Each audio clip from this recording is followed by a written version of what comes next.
Yeah, I'm here. Can you see me?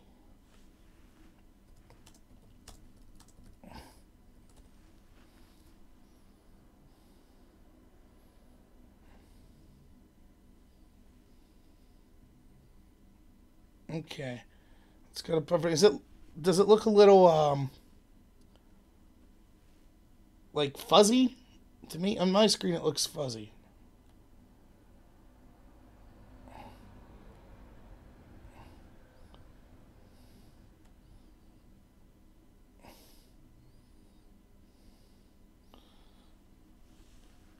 Also claims no one's there.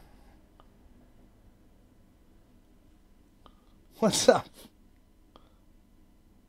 All right. Okay. See, it's so weird. Now it says I only have one person watching, but clearly there's more than that typing on here. And on my screen, it looks really fuzzy. This is me going through the encoder. I have to. I'll get my buddy here that helps me with tech stuff. He'll help me fix these problems next time, hopefully. But okay. So, anyways, that's the deal with the election stuff. Okay, good deal. So that's the deal with the election stuff. So they asked me all these questions. When they finally get to talk about policy positions and stuff, I was saying I don't like to brag about myself, but I do think I know what I'm talking about when it comes to that. And I think that here's something that's good about me that I don't know how many other people could say. I will be in a room talking, and this used to be when I would hang out at the Republican committee here in Clarion County. Like, I'll be talking to people, and many times it's these people's jobs. They do these state committees. They go to these things. They're either retired or they spend hours upon hours working on these positions. I work 60 hours a week. I do this stuff as a hobby. And I think I have a pretty good handle on policy positions and things like that. So I think that I would be even more improved in a world where that was actually, I was a representative and it was actually my job. And I wasn't focused on something else for 60 to 80 hours a week. This would be my full-time position. So I think that would be good. But my hope is that I'll be able to be put into a room and have discussions with other candidates. And I think I could stand out apart from them. Now, a lot of people have told me they've already made up their mind. They have a friend that's running or something like that. I've been told that there's quite a few people, like over a dozen, that are running. So are my chances good of winning? No. I probably won't win, but I don't care. There's three good things that have come out of it. One, I'm just learning about the process, which I think is important, and I'm getting my name out there. Second, that maybe I'll be able to have a chance to win, even if it's unlikely, and I'll get a chance to speak to people in a room about my ideas and what I think the Republican Party and what would be good for the country. And third, who knows? Maybe the person who eventually wins takes some of my ideas, which I think would be good for the country, and runs with them. That's good as well. So that's kind of my idea. I'll keep people posted on what's going on. But, you know, it's a lot of stuff that... Oh, and the other thing I wanted to say is a lot of those questions I was telling you I was being asked about, who do you know? How much money can you raise? Who's your campaign manager? Like, that's kind of the exact reason I'm running, because those are the first questions you're asked. What happened to... What are your ideas for the country? You know, what are your ideas on these positions?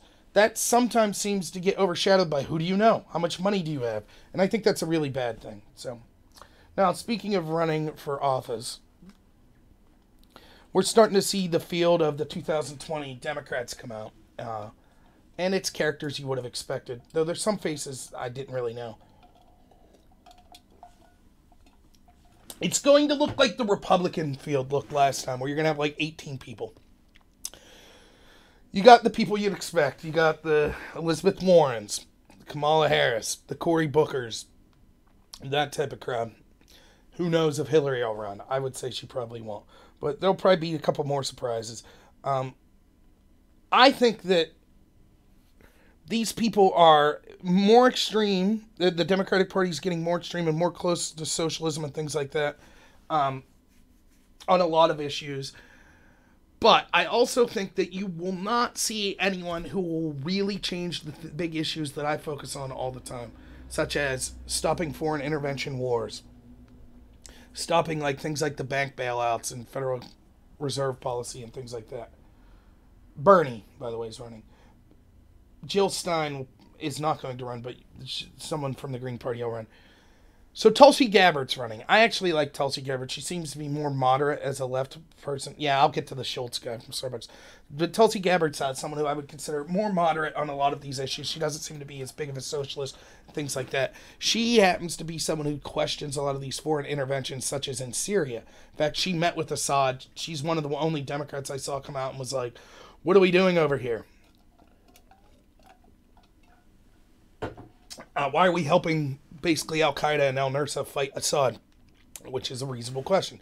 She's been smeared right out of the gate. She's a possible Russian stooge. She's, she said something, she was against gay rights like 8 years ago, etc., etc. Bernie Sanders, video of him's coming out as shirtless in the 80s with Russians. Does he have connections to Russia? There's been articles. How connected to Russia is Bernie Sanders? I hate to say this, but I told my friends on the left, this whole Russia smear with Donald Trump, yeah, it's going to be used against every single person on the left that's not an establishment choice. So if there's someone that the establishment Democrats think would be a potential upset of the apple cart of them and their power, they're going to do everything they can to smear him with the exact same Russia tactic that they used against Donald Trump. They already used it against Jill Stein. They're already using it against Tulsi Gabbard. They already used it against Bernie Sanders. And I will still defend you. And I will still defend that those smears are absurd. But if you're a Democrat who supports one of these people, and you cheered for this witch hunt against Trump, all these abuses from the intel community, against Donald Trump, smearing him as a Russian, what did you expect was going to happen? You were warned, but no one cared because they hated Trump so much it was okay. Now that the template's there, that's what's going to happen. So when people talk about the left, I'll probably rush this along with, can anyone see me? My thing says error occurred. Can you still see me?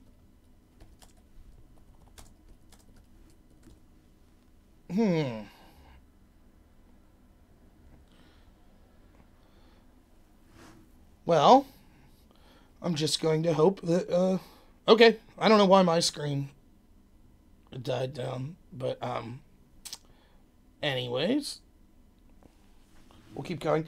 But yeah, that was the issue, right? I warned people about this, so that's what we're starting to see. Now, when I talk about how the mainstream left, consider who are the front runners at this point? Booker, Kamala, Warren.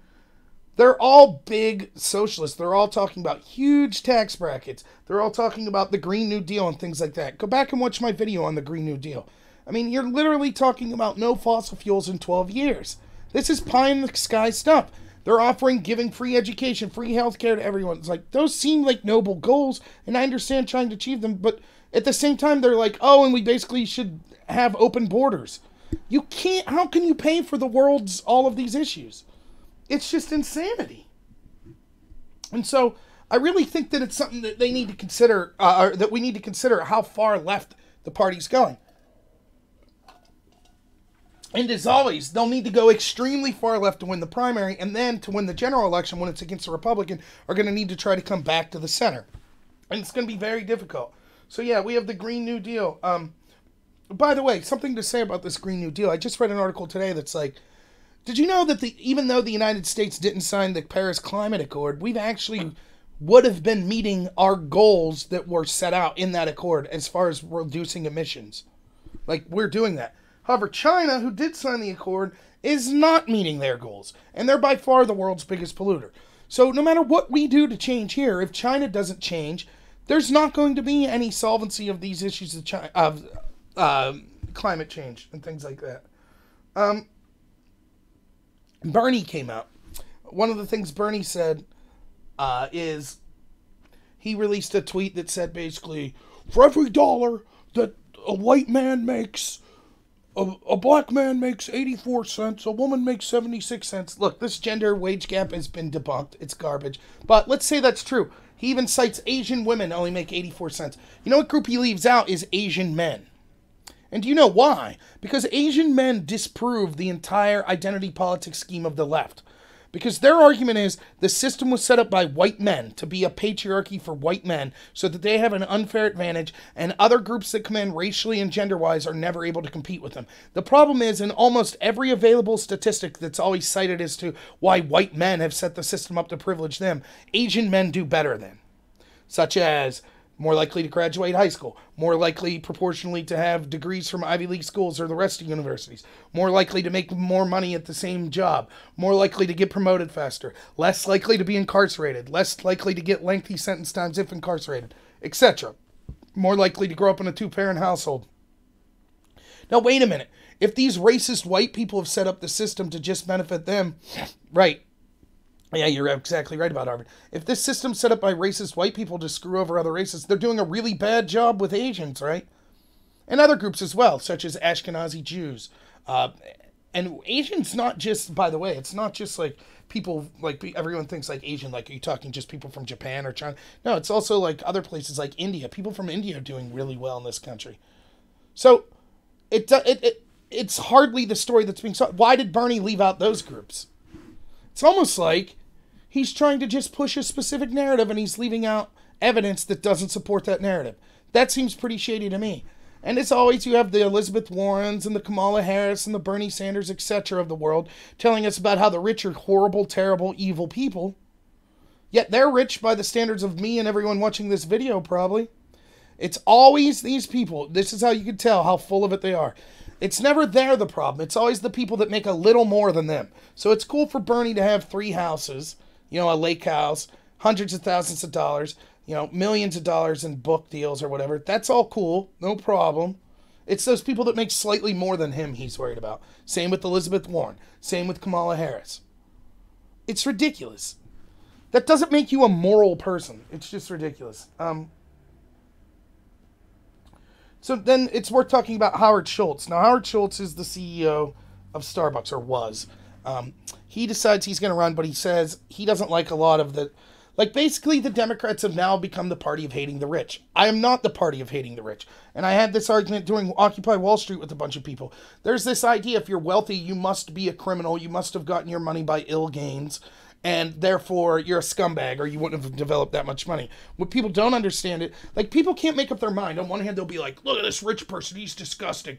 All he does is sit in his hoard of money like Scrooge McDuck, and, it just ruins the economy for everyone else. Or there's, look at this rich guy, he went out there and he bought a yacht, blah, blah, blah. Well, yeah, when you buy a yacht, everyone that yacht created a lot of jobs. It took a lot of people building it. It took a company that hires a lot of workers to build, etc. You see what I mean? But they can't have it both ways. Either rich people spending money's bad or rich people saving money's bad. And the truth is, rich people are very important. They create a lot of jobs. Some rich people are really crappy, particularly like in the financial sector. If you're a rich person who's like a banker whose job is you're not really creating anything of value, you're just scamming the system, switching money from one hand to another, maybe that's not a very useful thing. But nonetheless, if you're not breaking the law, who cares? But what about Bill Gates? He created a lot of jobs. It's not even someone I agree with politically. You could say the same for companies like Facebook, Twitter, all these people that created companies that started off with nothing and made huge sums of money. Just because I don't agree with them politically, or someone like Schultz, it doesn't mean that them having that money is bad. Now, the argument that the people are trying to make is that income disparity is bad. But you've heard me talk a lot about this on the channel, particularly in my socialism live stream, which was like 4 hours, which if you ever get bored and want to check out, I thought was okay. Although there are a lot of problems with income disparity, in other words, the richest people getting richer and the poor people not, the gap between the richest and the poorest growing. You have to ask yourself, is that the most important issue? So the way to ask this simply is when people say, you hear people say, for example, Venezuela, Venezuela, you had all these people, Bernie and a bunch of these people saying when Hugo Chavez was there, that's the ideal country. What a great country Venezuela is. That's socialism done right. Did you know that they've shrunk the wealth gap? The rich and the poor, that gap between those two have separated. That's a great thing in Venezuela. Yeah, we see how that's going today. You know what the easiest way to shrink the wealth gap is? To make the entire country horribly poor. So here's the poor people, here's the rich. If we just make everyone poor, there we go. No more wealth gap. But that's clearly not a desirable situation. So you have to ask yourself this. Here are the poor of a country, and here are the rich. Would you rather have the poor people be here and the rich, or I'm sorry, the poor people be here and the rich be way up here? Or would you rather the poor people go down some, but the rich come way down, so the gap's less? Because that's oftentimes what we're talking about. It's not just the wealth gap. And again, I'll tell this story. I've told it before. You should check out Jordan Peterson. He's one of my favorite people. He has a lot of videos you can check out. A great book, which I thank my brother for getting me for my birthday as well, 12 Rules for Life. But I get this from him. He's talking about George Orwell. Orwell was a socialist, and he's working in London for a bunch of socialists, and the way they used to do books was like serials, where you'd put out like a chapter a week in the local paper or magazine or whatever. He was commissioned by the socialists to write this book, and so he goes to, it's called Wigan Pier. It was these coal miners, poor coal miners of the day, and he spends the first half of the book talking about how terrible their situation is. I mean, just the most horrendous working conditions you could think of. In other words, reasons that a socialist would say, see the plight of the poor and the working class, see how bad it is. And they had every right to talk about that, right? He does a great job of talking about how crappy their situation is.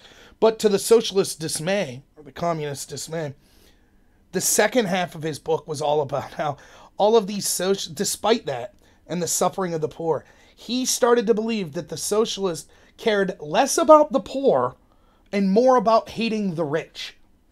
In other words, they were just they were pretending to care about the poor, when in reality their goal was to attack everyone who had more than them. And the easiest way to do it was pretend to care about the poor. But in reality, they didn't care about the poor. They just hated the people making more than them. And we see this play out again and again and again in socialist countries. And they'll use the, classic communism. The proletariat, the working class versus the bourgeoisie. And what does it result in? Everything collapses. And so it is important to talk about. I'm not saying just because if the poor tomorrow doubled in wealth in the United States, but the richest of the rich grew by 10 times the wealth, that's still a problem. It's good that the poor doubled in wealth, but still there will come a point where that income disparity itself is a problem. And it's worth addressing. But let's not throw the baby out with the bathwater and be like, oh, capitalism's terrible. The poor in this country today, I mean, my brother knows, he's sitting here, we grew up poor, right? We had PlayStations, Xbox, televisions, cars, food every day, roof over our heads, right? That's not what poor traditionally means in the context of humanity. We are so privileged to live in this country now, at this time, Does that mean that we still shouldn't strive to make things better? Of course not. Of course not, right? But this idea that the rich are all terrible, that's this socialist crap idea. And the rich create a lot of jobs. They do a lot of stuff. They pay a lot of taxes. Does that mean we shouldn't go after corruption and things like that? Absolutely not. But it ends up, once you start to play that game and you take it to the logical conclusion, you end up with the Cortezes of the world, and the Bernies of the world, and the Warrens of the world, and the Kamalas of the world saying, it is immoral that there are rich people. Rich people, by our standards, telling us that other rich people, the entire system's immoral because they're rich. It makes no sense. What's Bernie's idea? Anyone who makes more money than me is immoral. The exact amount of money I make is the moral amount. That is what it's like to be moral. Everyone else needs to pay more except me. Ridiculous.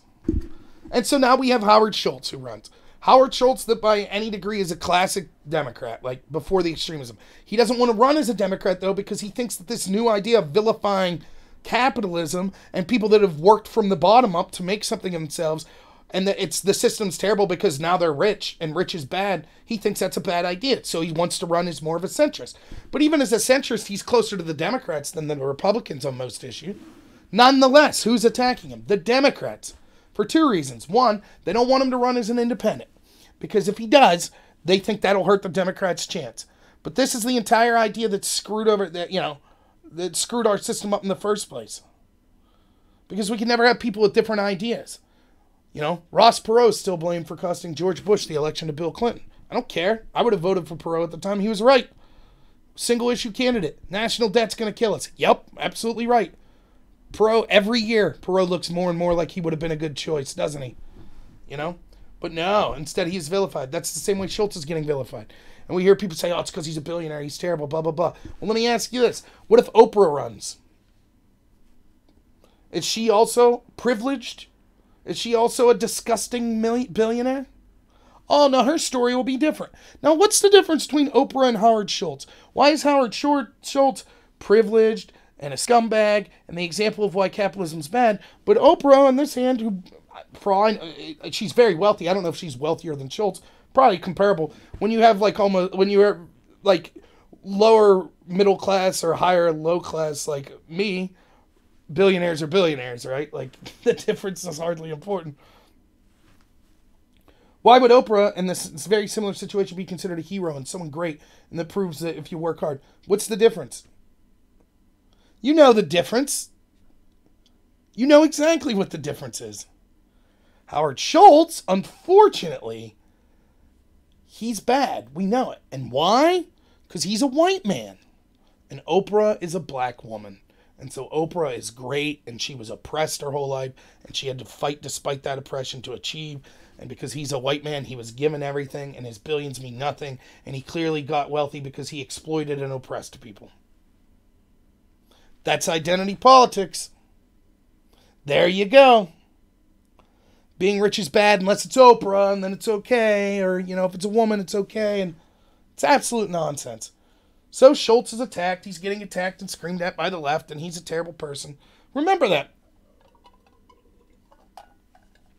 That's the Democratic platform now. You work hard your whole life. You make something of value. You get millions of dollars. You create a business then where you employ thousands of people. You treat your employees right, you're a scumbag still, even if you're pro-choice, even if you're pro-gay marriage, even if you voted for Hillary and you supported her, you're still a scumbag. That's the Democratic Party. That's the official platform of the Democratic Party. Oh, and it really sucks if you're a white guy, too. Then you're really a scumbag. You happy with that? You happy with that, voting Democrat? Oh, by the way, don't be a white kid in a MAGA hat, right? We'll attack you. Never forget that. So yeah, that's the story with Schultz. What's going on with him? Let's see if there's anything else. I got a bunch more I could talk about, but I'll be wrapping up here soon. I gotta let the dog out. So the last thing I'll talk about is some Trump-related stuff. Real quick on the Roger Stone thing. Yeah, the fact his arrest proves nothing. In fact, it seems to kind of squash the Russia narrative even more. What he was accused of, it's not illegal, by the way, what he was accused of. It's another process crimes. All of these crimes that Mueller finds they weren't crimes that existed before he started working. So with Stone, the issue is he's accused of tampering with witnesses. He's accused of lying to the FBI or lying to Congress specifically. Again, we know Brennan lied to Congress. We know Comey lied to Congress. We know Clapper lied to Congress. We know Hillary, Mills, Aberdeen lied to the FBI. We know Hillary's team deleted subpoenaed evidence by the FBI. None of them charged with anything. We know McCabe lied to Congress. Not charged. But someone connected to Trump lies to Congress. Whoop! Big deal. And so they had to show up. CNN's there. They come to his house.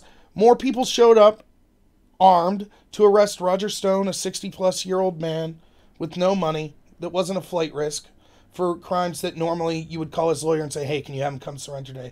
More people showed up with armed from the FBI than him than showed up to the Osama bin Laden raid. It's 6 a.m. in the morning or whatever. CNN just happened to be there filming because we know that's the entire point. We know that this is all big show.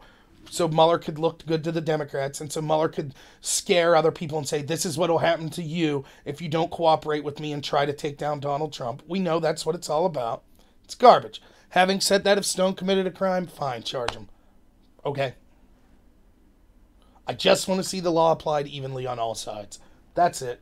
I'm sick and tired of the exact same laws Trump people connected to him get charged with being let go by people connected to Hillary or other people. Just tired of it. So that's all I have to say on Roger Stone right now. The other thing that came out was the big Democrat talking point that Don Jr. called someone before the Trump Tower meeting and it must have been Donald Trump. We're going to get to the bottom of that. Yeah, it turns out not. Whoops, there's that narrative down the tube too. So Just more. You'll see. There'll be more about Mueller coming out soon. His report will be done soon. And when it doesn't prove Russian collusion, watch them lie and squirm and still say, it doesn't matter what Mueller said, there's still collusion, Trump needs to be impeached, blah, blah, blah. We need more investigations. That's what's going to happen. What was Trump's big crime? Well, Chuck Schumer told us, as I tell you all the time. Chuck Schumer said, Trump, what are you doing, buddy? You can't criticize the intel community. They'll find 6 ways from Sunday of getting you. Yep, that's exactly what happened. We're seeing it play out in real time. So there we go with that. The last thing I'll talk about with this, though, is you never see, this is when people tell me, oh, Trump's the ultimate establishment. You say he's not establishment, but he is. I've never seen, quote, I've never seen any president be gone after more by, I don't know. I think Trump will declare an emergency, and I'm against that for funding the wall. If Trump declares the emergency for funding the wall, the first month that a Democrat becomes president, they'll declare an emergency for funding fighting climate change. And so then we'll be spending billions of dollars that no one voted for. Yeah, I mean, the whole wall thing, I've done, and I'll probably do more on it next week or maybe later in the week here. But yeah, I mean, again, Pelosi said the wall is immoral. She's voted for the wall before. She is clearly a liar. She says not $1 for the wall. It clearly shows she's not willing to negotiate. She cares more about lying and attacking Trump than she cares about the shutdown, period. End of story. Now, but anyways, talking about Trump, the Republicans going after him, they've now officially rebuked him on his battle with the intel chiefs. They're saying, we can't pull out of Afghanistan and Syria. Yep. Right? That's the establishment that I'm always talking about. Got to have those wars. Got to stay in Afghanistan. Can't leave now. We need another 20 years. Syria, please. Let's just set up shop there. Be there forever. How dare Trump try to pull out of that? His own party fighting him over it. I'm sick and tired of people saying, oh, well, it's Republicans, so they're on his side, so if the Republicans say something bad about him, it has to be true. And, of course, the Democrats are more than happy. Yes. They're the party of war as well. Got to stay in Syria. Remember, it's the only time that you'll ever see New York Times or CNN or MSNBC applaud Trump's when he's bombing Syria, when he's bombing other countries. Then, all of a sudden, the party of peace, the Democrats and their mouthpieces, all of a sudden, yay. That Trump, what a good guy. Woo! He's finally bombing the right people. Yay. We'll give him a break. We'll give him a good day of news coverage. The other thing that happened, Trump pulled out of a nuclear treaty, the START treaty with Russia today. It's a really bad thing. Now, supposedly Russia violated this treaty, but the United States has been very bad at violating nuclear arms treaties for a long time. For example, the United States pushed for and helped write what was called the CTBT, the Comprehensive Test Ban Treaty. We pushed for and wrote it, had all these countries sign on to it, and then we refused to sign on to it. Basically, the treaty would have said no more testing of nuclear weapons up until a certain point. The U.S. was like, nah, you guys held to that, not us. It's the same with the START treaty. A START was a strategic arms reduction treaty. And it was with just us and Russia, and we're both trying to eliminate our nuclear stockpile. Well, the problem is we're always finding ways to skim around it, and so is Russia. So Trump comes out and is like, oh, Russia skims around it. That's it. We're done with the treaty, thereby implying we're going to start testing new and different kind of nuclear weapons. It's a really dangerous thing to have another nuclear arms race. That's a bad thing. So I'm not for Trump doing this. However, it's another long line. Trump's been harder on Russia than any president before him, predominantly probably led on by the fact that he's trying to prove he's not a Russian agent. Another example. Now, keep in mind, the Democrats tell us Trump worked with Russia to steal the election. Russia has the evidence of this. They have evidence of him having sex and getting peed on by hookers and beds that Obama slept on. And they have evidence that he worked with them, so they stole the election for him. They have all this evidence. Yet over and over again, they allow Trump to put sanctions on them, to bomb their allies in Syria, to, criticize Venezuela, to pull out of nuclear arms treaties with them. Trump keeps doing this stuff that's negative to Russia. Why doesn't Putin just come out and say, and here's the video of Trump talking to me saying, please steal the election for me, Mr. Putin. I'll be your puppet. Why doesn't Putin release that video? Every day, Trump's doing more against Russia. Every day, it's not enough. The Democrats say, more. Oh, you're a puppet of Russia. You need to do more. Do more. They're bloodthirsty. They want a conflict with Russia. That's what the Democrats want. That's what the establishment wants. They need an adversary. They need the military-industrial complex. They want those Department of Defense dollars. They got to be going overseas, creating more wars, getting more access, regime change, more pipelines, things like that. That's what they want. That's what the establishment Republicans want. That's why the establishment Republicans are rebuking Trump. That's why no matter how hardline he gets on Russia and these other places, it's never enough. Always more conflict, always more war. That's the party of peace, the Democrats. That's the party I stood with when the Iraq war was bad. That's the party that was there protesting with me, saying this war is despicable. Before we bomb people and invade people, we better have a damn good reason. That was those people. Now cheering for war with Russia, cheering with conflict with Syria, cheering with staying in Afghanistan. And I see people saying, oh, dude, Trump pulled out of the nuclear arms treaty with Russia. That's just because Putin wanted him to. Now Putin could build more bombs as well.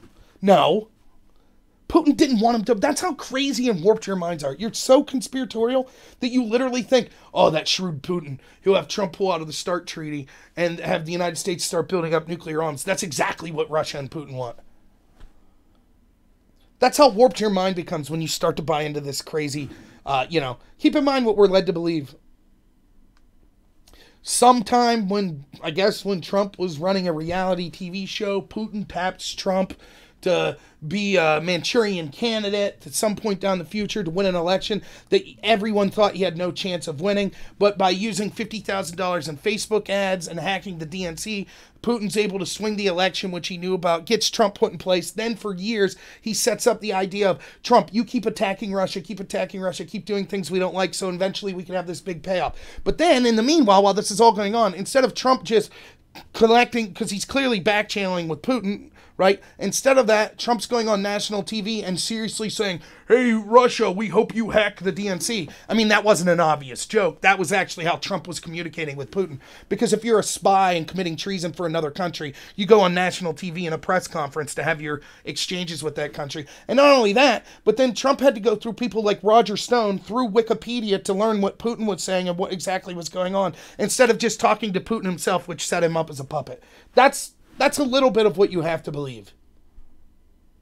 It makes no sense. And they know it. They know it makes no sense.